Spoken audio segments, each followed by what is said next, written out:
Okay, I'm on to number 2 on the assessment A worksheet.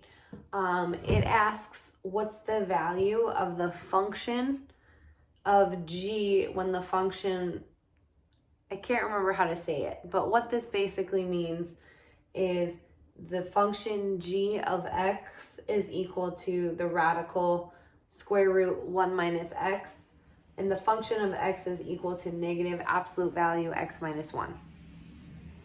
So how we go about solving this problem, we have to take 2 steps. Step 1 is we have to find the function of g when x equals negative 3, because that's what the problem's asking us. So I'm going to fill in g a negative 3, which means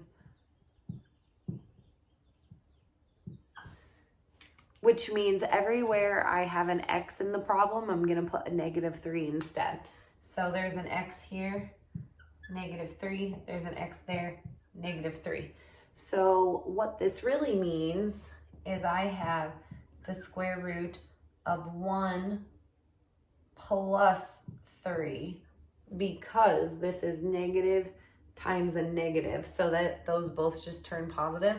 So that equals the square root of 4, which the square root of 4 equals 2.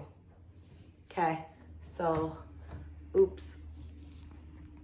So the square root of 4 equals 2. So now we know that the function g negative 3 is also equal to 2.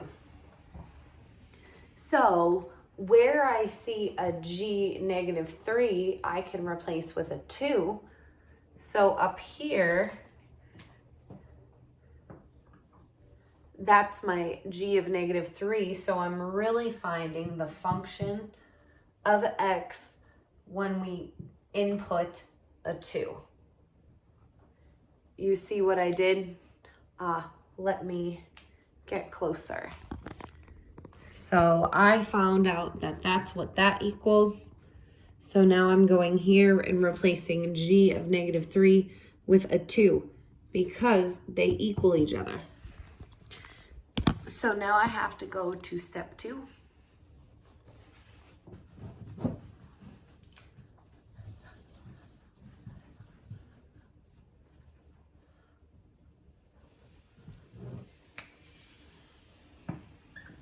All right, so the function of 2 is equal to negative, put a blank, 1.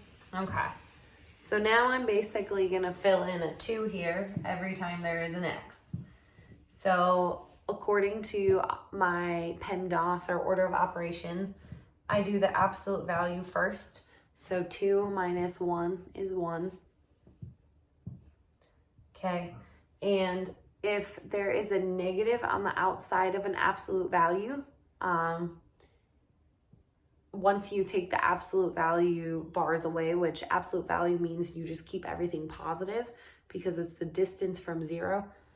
When we take our absolute value bars away, we do still have our negative there. So that is equal to negative 1, which it looks like that is option D.